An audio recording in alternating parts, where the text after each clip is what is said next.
Hi, അപ്പോൾ ഇന്ന് നമ്മൾ ഡിസ്കസ് ചെയ്യുന്നത് ഒരു സ്പീച്ചാണ്. മരിയ റെസ എന്ന ഫിലിപ്പീൻ ജേർണലിസ്റ്റിൻ്റെ നോബൽ അക്സെപ്റ്റൻസ് സ്പീച്ചാണ്. 2021 സമാധാനത്തിലുള്ള നോബൽ പുരസ്കാരം ലഭിച്ച ആളാണ് മരിയ റെസ. അവർ ജനിച്ചത് മനില, ഫിലിപ്പീൻസിലാണ്. പഠിച്ചത് US-ലാണ്. She move to US when she was young and പിന്നീട് അവർ തിരിച്ച് വീണ്ടും ഫിലിപ്പീൻസിലേക്ക് വന്നു. കുറച്ചു കാലം CNN-ൻ്റെ ഫിലിപ്പീനി കറസ്പോണ്ടൻ്റ് ആയിട്ടൊക്കെ വർക്ക് ചെയ്തിട്ടുണ്ടായിരുന്നു. ബേസിക്കലി അവർ ഒരു ഇൻവെസ്റ്റിഗേറ്റീവ് ജേർണലിസ്റ്റാണ്.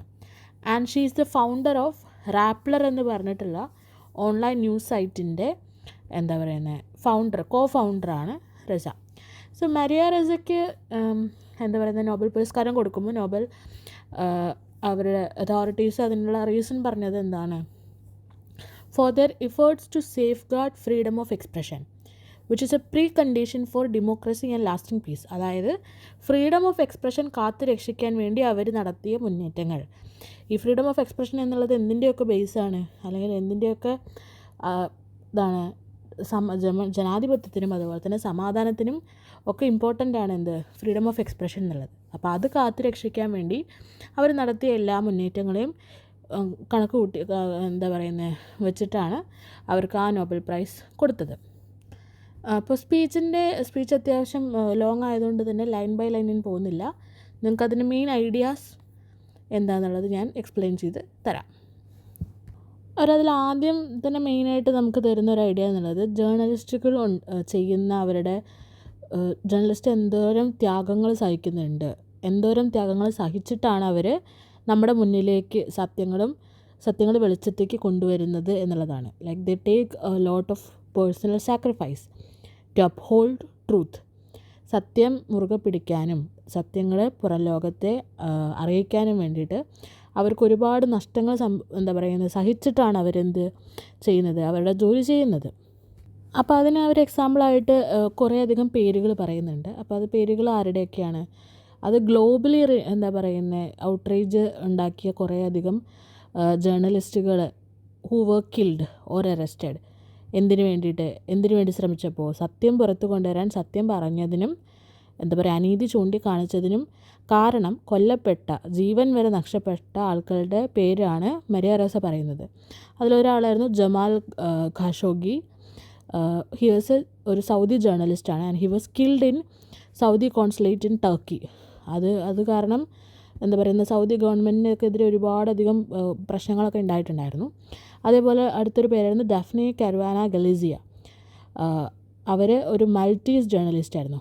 അപ്പം അവിടെ ഒരു കാർ ബോംബ് വെച്ചിട്ടാണ് അവരെ കൊന്നത്. ആൻഡ് അതിൻ്റെ main reason he was critic of Maltese ഗവൺമെൻറ്റിൻ്റെ പല കറപ്ഷനും ക്രൈമും കാര്യങ്ങളൊക്കെ പുറത്തെത്തിച്ച ഒരു വ്യക്തിയായിരുന്നു അവർ. അതുകൊണ്ട് തന്നെ അവർ കൊല്ലപ്പെട്ടു. അതുപോലെ തന്നെ ലെസ് മെയ്ലി റൈസ് വെനസ്വലൻ ജേർണലിസ്റ്റാണ്. അവരും ഇതേപോലെ കൊല്ലപ്പെട്ടതാണ്. ഗവൺമെൻറ്റിൻ്റെ പല ഇൻജസ്റ്റിസും പുറത്തു കൊണ്ടുവന്നതായിരുന്നു. Roman Protasevich is a Belarusian ജേർണലിസ്റ്റാണ്. അവർ ഹീസ് ഇംപ്രസൻഡ് ഇപ്പോൾ. ജിമില എന്ന് പറയുന്നത് ഒരു ഹോങ്കോങ് മീഡിയ ടൈക്കൂണായിരുന്നു. അതുപോലെ തന്നെ ഹീസ് ഓൾസോ ഇപ്പോൾ ഇംപ്രസൻഡാണ്. സണ്ണി സ്വേ എന്ന് പറയുന്നത് ഒരു ബർമീസ് ജേർണലിസ്റ്റാണ്. റോഹിംഗ്യൻ ഇഷ്യൂസും ക്രൈസിസും ഒക്കെ ആയിട്ട് ബന്ധപ്പെട്ട് ഒത്തിരി അധികം റിപ്പോർട്ടിംഗ് ഒക്കെ ചെയ്തതാണ്. ആൻഡ് ഹീ ഈസ് ഓൾസോ ഇപ്പോൾ ഇംപ്രസൻഡാണ്. അതേപോലെ Frenchie Mae Cumpio Philippine journalist who is arrested. അതേപോലെ Jess Malabanan also Philippine journalist. He was shot dead. അത് അവിടുത്തെ പ്രസിഡൻറ്റിൻ്റെ അഡ്മിനിസ്ട്രേഷൻ്റെ ഒക്കെ കുറേയധികം ക്രിട്ടിക് ചെയ്ത ഒരാളായിരുന്നു. And he was shot dead. അപ്പോൾ ഇങ്ങനെ ഒത്തിരി അധികം പേഴ്സണൽ സാക്രിഫൈസ് ചെയ്ത ഒരുപാടധികം ജീവൻ വരെ നഷ്ടപ്പെട്ട ആളുകളാണ്. അപ്പോൾ അത്രയധികം ത്യാഗങ്ങൾ, അത്രയധികം നഷ്ടങ്ങളും സഹിച്ചിട്ടാണ് ഇവർ അവരുടെ ജോലി ചെയ്യുന്നത് എന്നുള്ളതാണ് മരിയ റെസ പറഞ്ഞു വയ്ക്കുന്നത്. അപ്പോൾ സത്യം പറയുന്നതിൻ്റെ വില എന്നുള്ളത് അവരുടെ ജീവൻ വരെയാണ് അവർക്ക് കൊടുക്കേണ്ടി വരുന്നത്. But still they are doing that. അപ്പോൾ അത് നഷ്ടപ്പെടുമെന്ന് അറിഞ്ഞുകൊണ്ട് പോലും അവർ അവരുടെ അത് ചെയ്യുന്നു എന്നുള്ളത് ആണ് അവർ ചൂണ്ടിക്കാണിക്കുന്നത്. പക്ഷേ അതിൽ എന്താ പറയുക, ഇത്രയൊക്കെ ഇവർ ചെയ്തിട്ടും അതിൻ്റെ എഫക്റ്റ് അത് അത്രയും എഫക്റ്റിലേക്ക് വരാത്തതിന് വലിയൊരു കാരണം എന്ന് പറയുന്നത് സോഷ്യൽ മീഡിയ വെപ്പണൈസേഷൻ ആണെന്നാണ് മരിയ റെസ പറയുന്നത്. അതായത് സോഷ്യൽ മീഡിയ ഒരു ആയുധമാക്കി വെച്ചിരിക്കുകയാണ് ഗവൺമെൻറ്റ്സും കോർപ്പറേറ്റ്സും എല്ലാവരും കൂടെ കൂടിയിട്ട്. Four vote? കാരണം സോഷ്യൽ മീഡിയ മാനിപ്പുലേറ്റ് ചെയ്യാൻ എളുപ്പമാണ്. അതിനെ അഡ്വാൻറ്റേജ് എടുത്ത് ഓരോരുത്തരുടെ സൗകര്യത്തിനനുസരിച്ച് വളച്ചൊടിച്ച് അതിലൂടെ എന്താ പറയുന്നത് ഇൻഫോർമേഷൻസും, അതായത് അത് തെറ്റായ ഇൻഫോർമേഷൻസും വെറുപ്പും വിദ്വേഷവും എന്താ പറയുന്നത് ഒക്കെ സ്പ്രെഡ് ചെയ്യുക എന്നുള്ളത് ഭയങ്കര എളുപ്പമുള്ള കാര്യമാണ്. നമ്മൾ നമ്മുടെ കൺമുമ്പിൽ കണ്ടുകൊണ്ടിരിക്കുന്ന കാര്യമാണ്. എങ്ങനെയാണ് എത്രയും പെട്ടെന്നാണ് എന്താ പറയുന്നത് നമുക്ക് ന്യൂസുകൾ പരക്കുന്നത് സോഷ്യൽ മീഡിയയിലൂടെ. അത് സത്യമാണോ അല്ലേന്ന് പോലും നമ്മൾ പലരും അന്വേഷിക്കാറില്ല. അപ്പോൾ അതെന്ന് പറയുന്നത് ആക്ച്വലി സോഷ്യൽ മീഡിയ ഉപയോഗിച്ച ആളുകൾ അവരവരുടെ പേഴ്സണൽ ഇൻട്രസ്റ്റിന് വേണ്ടി ചെയ്യുന്നതാണ്. അപ്പോൾ അതാണ് മരിയ റെസ പറയുന്നത്. അപ്പോൾ അത് പുള്ളിക്കാരി പറയുന്നത് എന്താണെന്ന് വെച്ച് കഴിഞ്ഞാൽ ഫേസ്ബുക്ക് പോലെയുള്ള പ്ലാറ്റ്ഫോംസൊക്കെ എന്താ പറയുന്നത് പ്രോഫിറ്റിനെയാണ് മെയിനായിട്ട് അവർ മുന്നിൽ കാണുന്നത്, ഫാക്ച്വൽസ് കാര്യങ്ങളെ അല്ല. അപ്പോൾ അതുകൊണ്ട് തന്നെ എന്താണെന്ന് വെച്ച് കഴിഞ്ഞാൽ ഈ കള്ളങ്ങളും അതുപോലെ തന്നെ വിദ്വേഷപരമായിട്ടുള്ള ന്യൂസുകളൊക്കെയാണ് ഫാക്റ്റിനേക്കാൾ കൂടുതൽ പെട്ടെന്ന് സ്പ്രെഡ് ചെയ്യുക. അപ്പോൾ അത് കാരണം തന്നെ അത് എന്താ പറയുന്നത് സത്യത്തിന് നിരക്കാത്തതുമാണ്, ജനാധിപത്യത്തിന് നിരക്കാത്തതുമായിട്ടുള്ള കാര്യമാണ് അത്. പിന്നെ അത് അവർ ഡിസ്കസ് ചെയ്യുന്നൊരു കോൺസെപ്റ്റ് എന്താണെന്ന് വെച്ചാൽ സർവൈലൻസ് ക്യാപിറ്റലിസം എന്ന് പറഞ്ഞിട്ടുള്ള ഷോഷന സെബോഫിൻ്റെ ഒരു തെറിസ്റ്റാണ് അവരതാണ്. അതായത് ബേസിക്കലി എന്താണെന്ന് വെച്ച് കഴിഞ്ഞാൽ സിമ്പിളായിട്ട് പറഞ്ഞു കഴിഞ്ഞാൽ നമ്മളിപ്പോൾ കംപ്ലീറ്റ്ലി കൺട്രോൾഡ് ബൈ അൽഗോരിതംസ് ആണ്. നമ്മുടെ എന്താ പറയുക നമ്മൾ എന്ത് കാണണം എന്ന് തീരുമാനിക്കുന്നത് അൽഗോരിതമാണ്. അപ്പോൾ അതുകൊണ്ട് തന്നെ അത് നമ്മളിലുണ്ടാക്കുന്ന മാറ്റം അല്ലെങ്കിൽ അവരുടെ ഇൻഫ്ലുവൻസ് ചില്ലറയൊന്നുമല്ല. നമ്മുടെ ബിഹേവിയർ പോലും എന്താ പറയുന്നത് മാനിപ്പുലേറ്റ് ചെയ്തുകൊണ്ടിരിക്കുകയാണ്. എന്തിനു വേണ്ടിയിട്ട്? കോർപ്പറേറ്റ്സിൻ്റെ ഗെയിനാണ്. കാരണം കോർപ്പറേറ്റ്സ് ആണ് ഗവൺമെൻറ് കൺട്രോൾ ചെയ്യുന്നത്. അപ്പോൾ നമ്മുടെ ബിഹേവിയർ പോലും അണ്ടർ കൺട്രോൾ ആയിക്കൊണ്ടിരിക്കുകയാണ് എന്നുള്ളതാണ് പറയുന്നത്. അപ്പോൾ ഇതിനെതിരെ എന്ത് ചെയ്യാൻ പറ്റുമെന്ന് നോക്കുമ്പം റിസ പറഞ്ഞു വയ്ക്കുന്നത് എന്താണെന്ന് വെച്ച് കഴിഞ്ഞാൽ ജേർണലിസം എന്നുള്ളതും ടെക്നോളജി എന്നുള്ളതും അലൈൻഡ് ആയിട്ട് വരണം. അത് രണ്ടും ഒരേ ദിശയിൽ ഒരുമിച്ച് പോയിട്ട് എന്താ പറയുന്നത് നമ്മുടെ ഈ ഒരു നമുക്ക് കിട്ടുന്ന ഇൻഫർമേഷൻസിൻ്റെയും കാര്യങ്ങളെയും ഒരു ഹെൽത്തി ആയിട്ടുള്ള സിസ്റ്റം രൂപീകരിച്ചാൽ മാത്രമേ നമുക്ക് സത്യവും നീതിയും ജനാധിപത്യവും ഒക്കെ നല്ല രീതിയിലേക്ക് മുന്നോട്ട് പോവുള്ളൂ എന്നുള്ളതാണ്. കാരണം ഈ ടെക്നോളജി എന്ന് പറയുന്നത് എന്താ പറയുന്നത് ഒരു ഈ രണ്ട് തലയുള്ള കത്തി എന്നൊക്കെ പറയുന്നത് നമ്മൾ ഡബിൾ എഡ്ജ് സോഡ് പോലെയാണ്. അതായത് അതിനെ എന്താ പറയുന്നത് സമൂഹത്തെ ഇല്ലാതാക്കാനും കഴിയും, സമൂഹത്തെ പടുത്തുയർത്താനും കഴിയും. അപ്പം അവർ റെസ പറയുന്നത് എന്താണെന്ന് വെച്ചാൽ ജേർണലിസ്റ്റ് എന്ത് ചെയ്യണം, ജേർണലിസ്റ്റ് ടെക്നോളജിയെ കൂട്ടുപിടിച്ച് എന്താ പറയുന്നത് ഫാക്ട്സും അതായത് ഫാക്ച്വലായിട്ടുള്ള കാര്യങ്ങൾ സത്യം സ്പ്രെഡ് ചെയ്യണം. റാദർ ദാൻ എന്താണെന്ന് വെച്ചാൽ വൈറലാവുക അല്ലെങ്കിൽ ഇത് പോപ്പുലർ ആക്കുക എന്നുള്ളതിനൊക്കെ ഉപരി ഇത് സത്യം പറയുക എന്നുള്ളതാണ് ഇമ്പോർട്ടൻറ്റ്. അപ്പോൾ പിന്നെ അതിന് എക്സാമ്പിളായിട്ട് അവർ പറയുന്ന 2-3 കാര്യങ്ങളാണ്. അവരുടെ വെബ്സൈറ്റായിട്ടുള്ള ന്യൂസ് വെബ്സൈറ്റായിട്ടുള്ള റാപ്ലർ എന്താ പറയുന്നത് കമ്മ്യൂണിറ്റി ബിൽഡിംഗ് പ്ലാറ്റ്ഫോംസ് ഉണ്ട് അവർക്ക്. അതുപോലെ ഗൂഗിൾ ന്യൂസ് ഇനീഷ്യേറ്റീവ്. ഇതൊക്കെ എന്താ പറയുന്നത് ടെക്നോളജി നല്ല രീതിയിൽ ഉപയോഗിക്കുന്നതിന് എക്സാമ്പിളാണ് എന്നാണ് പറയുന്നത്. ഈ തെറ്റായ എന്താ പറയുന്നത് ഇൻഫർമേഷൻ സ്പ്രെഡ് ചെയ്യുന്നതിൻ്റെ ഒരു വശമാണ് പിന്നീട് അവർ പറയുന്നത്. അതായത് അതൊക്കെ അതോറിറ്റേറിയനിസം എന്നുള്ള കോൺസെപ്റ്റൊക്കെ വല്ലാതെ പ്രോത്സാഹിപ്പിക്കുന്നതാണ് നമ്മൾ ഈ തെറ്റായ ഇൻഫർമേഷൻ സ്പ്രെഡ് ചെയ്യുന്നതിലൂടെ. ഏകാധിപത്യം പോലെയുള്ള എന്താ പറയുന്നത് ഇൻസ്റ്റിറ്റ്യൂഷനിലേക്കൊക്കെ നമ്മൾ എത്തുന്നത് അങ്ങനെയാണ്. അതായത് ആളുകൾ അവർക്ക് വേണ്ട പോലെയാണ് വാർത്തകൾ പുറത്ത് വിടുന്നത്. അപ്പം ഇപ്പം നമുക്ക് വേണമെങ്കിലും നമുക്ക് ആലോചിച്ചറിയാം നമ്മൾ കേൾക്കുന്ന ഏത് കാര്യമാണ് സത്യം ഏതാണ് നുണ എന്നുള്ളത് തിരിച്ചറിയാൻ പറ്റാത്തൊരു അവസ്ഥയിലേക്ക് നമ്മൾ എത്തിയിട്ടുണ്ട്. അത്രയ്ക്കധികമാണ് അതിൻ്റെ ഇഫക്റ്റ് നമ്മളിലുള്ളത്. അപ്പോൾ അതിന് എക്സാമ്പിളായിട്ട് അവർ പറയുന്ന ഒരു കാര്യം എന്ന് പറയുന്നത് ഫിലിപ്പീൻസിൻ്റെ ഇപ്പോഴത്തെ പ്രസിഡൻ്റായിട്ടുള്ള ഫെർഡിനാൻഡ് മാർക്കോസ് ജൂനിയറിൻ്റെ സപ്പോർട്ട് ചെയ്യുന്ന ചില ഇതുപോലെ നമുക്ക് ഇൻഫർമേഷൻസ് എന്താ പറയുന്നത് ഡിസ്ഇൻഫർമേഷൻസ് സ്പ്രെഡ് ചെയ്യുന്ന ചില നെറ്റ്വർക്ക്സിനെ കുറിച്ച്, അതുപോലെ തന്നെ ചില ചൈനീസ് ഇൻഫർമേഷൻ ഓപ്പറേഷൻസ് എങ്ങനെയാണ് നമുക്ക് ഗ്ലോബൽ അതായത് ഇൻ്റർനാഷണൽ തരത്തിൽ തന്നെ പല കാര്യങ്ങളെ വളച്ചൊടിക്കുന്നത് എങ്ങനെയാണ് എന്ന് പുള്ളിക്കാരി പറയുന്നുണ്ട്. അപ്പോൾ ഇതിനെ അവർ കമ്പയർ ചെയ്യുന്നത് ആക്ച്വലി ഒരു ഇൻവിസിബിൾ ആറ്റം ബോംബായിട്ടാണ്. എങ്ങനെ ഈ ഡിസ്ഇൻഫർമേഷൻ സ്പ്രെഡ് ചെയ്യുന്നതിലൂടെ സംഭവിക്കുന്ന കാര്യങ്ങൾ, ആ ഡാമേജിനെ അവർ വിശേഷിപ്പിക്കുന്നത് ഒരു ഇൻവിസിബിൾ ആറ്റം ബോംബ് ഉണ്ടാക്കുന്ന തരത്തിലുള്ള ഡാമേജ് ആയിട്ടാണ്. പിന്നീട് പറയുന്ന ഐഡിയ എന്ന് പറയുന്നത് എന്താണെന്ന് വെച്ച് കഴിഞ്ഞാൽ, നമുക്ക് ഇനി വേണ്ടത് എന്താണെന്നുള്ളതാണ് മരിയ റോസ് പറയുന്നത്. അതായത് ഗ്ലോബലി ഇൻ്റർനാഷണലി നമുക്ക് കുറച്ച് ആക്ഷൻസ് എടുത്തേ പറ്റുള്ളൂ. എന്തിനു വേണ്ടിയിട്ട്? ടെക്നോളജി റെഗുലേറ്റ് ചെയ്യണം, അതുപോലെ ജേർണലിസത്തിനെ സപ്പോർട്ട് ചെയ്യാനും, അതുപോലെ തന്നെ ജനാധിപത്യപരമായിട്ടുള്ള സിസ്റ്റത്തിനെ പുനർനിർമ്മിക്കാനുമുള്ള ഗ്ലോബലായിട്ടുള്ള ഒരു ആക്ഷനാണ് ഇനി വേണ്ടത് എന്നാണ് മരിയ റോസ് പറയുന്നത്.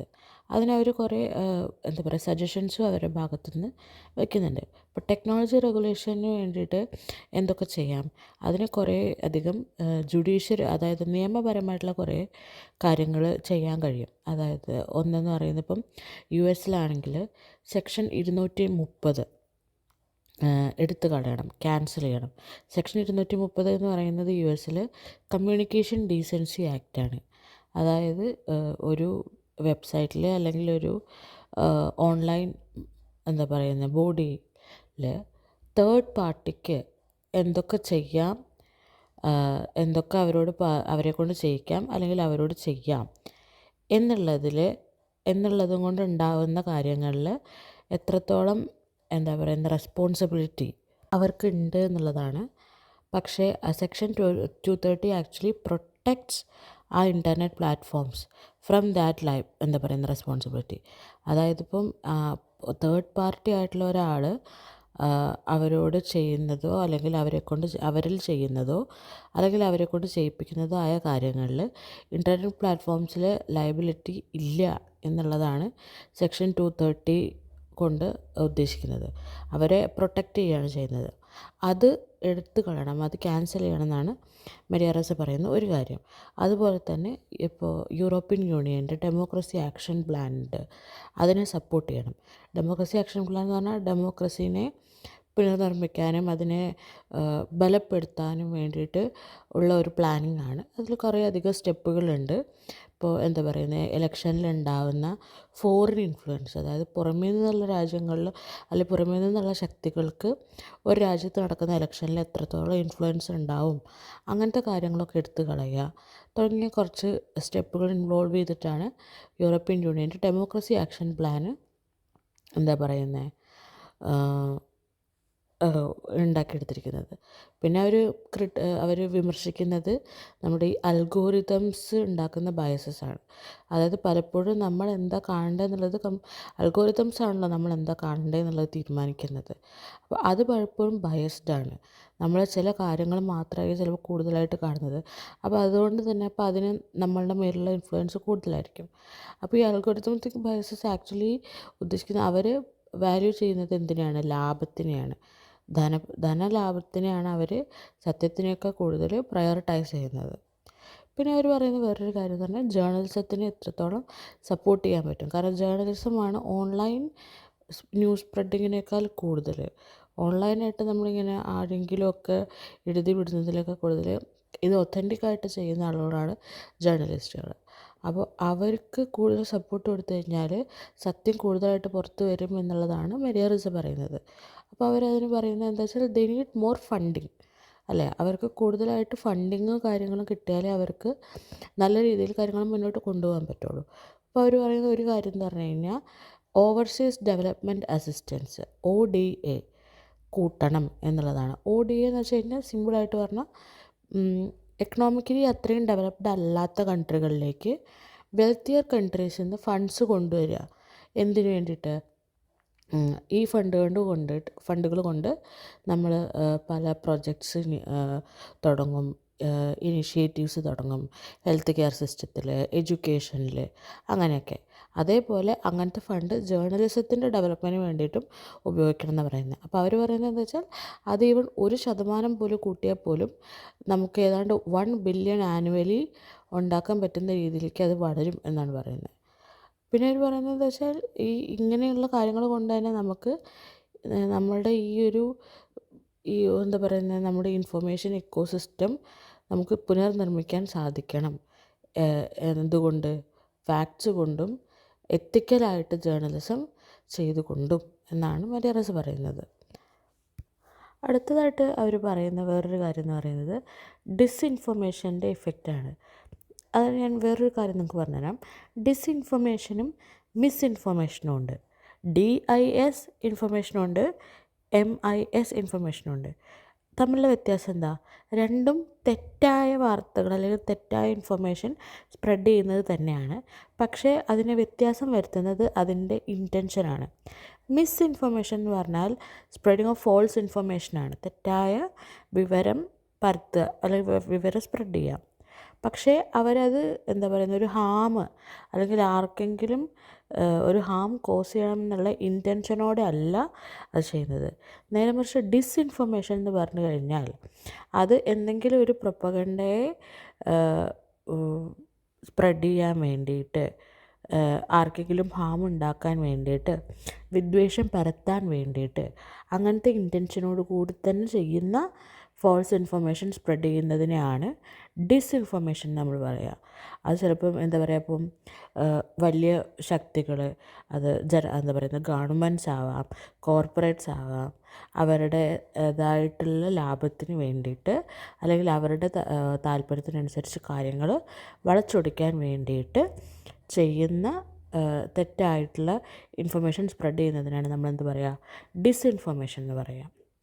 അപ്പോൾ ഡിസ്ഇൻഫർമേഷൻ ഏറ്റവും കൂടുതൽ എഫക്റ്റ് ചെയ്യുന്ന കുറച്ച് പേരെന്ന് പറയുന്നത് മാർജിനലൈസ്ഡ് ആയിട്ടുള്ള ഗ്രൂപ്പ്സാണ്. അതായത് ഏറ്റവും സമൂഹത്തിൻ്റെ മുൻനിരയിൽ ഇല്ലാത്ത, അതായത് പല കാരണങ്ങൾ കൊണ്ടും ഡിസ്ക്രിമിനേറ്റ് ചെയ്യപ്പെടുന്ന ഗ്രൂപ്പുകൾ. അതിനകത്ത് ആരൊക്കെ പെടും? വിമൻ, വനിതകൾ പെടും, LGBTQ ആളുകൾ പ്ലസ് ആളുകൾ പെടും. അതുപോലെ തന്നെ അങ്ങനെയുള്ള വൾണറബിൾ ആയിട്ടുള്ള ഗ്രൂപ്പ്സ്, അതിനകത്ത് ജേർണലിസ്റ്റുകളും വരും എന്നാണ് എന്താ പറയുക, വിമൻ ജേർണലിസ്റ്റും അതിനകത്ത് ഇൻക്ലൂഡഡ് ആണെന്നാണ് മരിയറസ് പറയുന്നത്. അത് എന്താ പറയുന്ന, അങ്ങനെ ജെൻഡേർഡായിട്ട്, അതായത് ജെൻഡർ കേന്ദ്രീകരിച്ച് ഉണ്ടാക്കുന്ന അങ്ങനത്തെ ഡിസ്ഇൻഫർമേഷൻസ്, അതായത് ഫോൾസ് ഇൻഫർമേഷൻ സ്പ്രെഡ് ചെയ്യുന്നത് ആളുകളുടെ മാനസികാരോഗ്യത്തിനും അതുപോലെ തന്നെ അവരുടെ സേഫ്റ്റിക്കും എന്താ പറയുന്നത്, ബുദ്ധിമുട്ടുണ്ടാക്കും. കാരണം നമുക്കറിയാം എത്രത്തോളം ചില മിസോജിനിസ്റ്റിക് എന്ന് പറഞ്ഞു കഴിഞ്ഞാൽ സ്ത്രീ വിദ്വേഷപരമായിട്ടുള്ള ന്യൂസുകൾ സ്പ്രെഡ് ചെയ്യുന്നത്, കമൻസിലൂടെ, ആർട്ടിക്കിൾസിലൂടെ സ്പ്രെഡ് ചെയ്യുന്നത് നമ്മൾ കാണാറുണ്ട്. അപ്പോൾ ഇങ്ങനത്തെ ഗ്രൂപ്പുകൾക്ക് പ്രൊട്ടക്ഷൻ ആക്ച്വലി ആവശ്യമാണെന്നും കൂടെ മരിയറസ പറയുന്നുണ്ട്. അതുപോലെ തന്നെ അവർ പറയുന്നൊരു കാര്യം എന്ന് പറയുന്നത്, വ്യക്തികളാണെങ്കിലും ഇൻസ്റ്റിറ്റ്യൂഷൻസ് ആണെങ്കിലും നല്ലത് ചീത്ത എന്നുള്ളതിന് കറക്റ്റായിട്ട് എന്താ പറയുന്നത്, വേർതിരിച്ച് കാര്യങ്ങൾ ചെയ്യാൻ പഠിക്കണം എന്നാണ് പറയുന്നത്. അതായത് എല്ലാവർക്കും വേണ്ട ഒരു ഗുണമാണത്. തെറ്റേത് ശരിയേത്, നല്ലതേത് ചീത്തയേത്, നന്മയേത് തിന്മയേത് എന്നുള്ളത്, ആ നന്മയ്ക്കും തിന്മയ്ക്കും ഇടയിൽ കറക്റ്റായിട്ടൊരു ലൈൻ വരയ്ക്കാൻ നമുക്കറിയണം. എന്നിട്ട് ധാർമ്മികതയോടെ സത്യസന്ധപരമായിട്ട് കാര്യങ്ങൾ മുന്നോട്ട് കൊണ്ടുപോകാൻ പഠിക്കണമെന്നാണ് മരിയറസ പറയുന്നത്. അവർ ഈ എസ്സേയിൽ എപ്പോഴും റിപ്പീറ്റഡായിട്ട് ചോദിക്കുന്ന ഒരു ചോദ്യമുണ്ട്. എന്താണെന്ന് വെച്ച് കഴിഞ്ഞാൽ, സത്യത്തിന് വേണ്ടി എന്തൊക്കെ ത്യാഗം സഹിക്കാൻ അല്ലെങ്കിൽ എന്തൊക്കെ സാക്രിഫൈസ് ചെയ്യാൻ നിങ്ങൾ തയ്യാറാണ് എന്നുള്ളതാണ് അവർ എപ്പോഴും ചോദിക്കുന്നൊരു ചോദ്യം.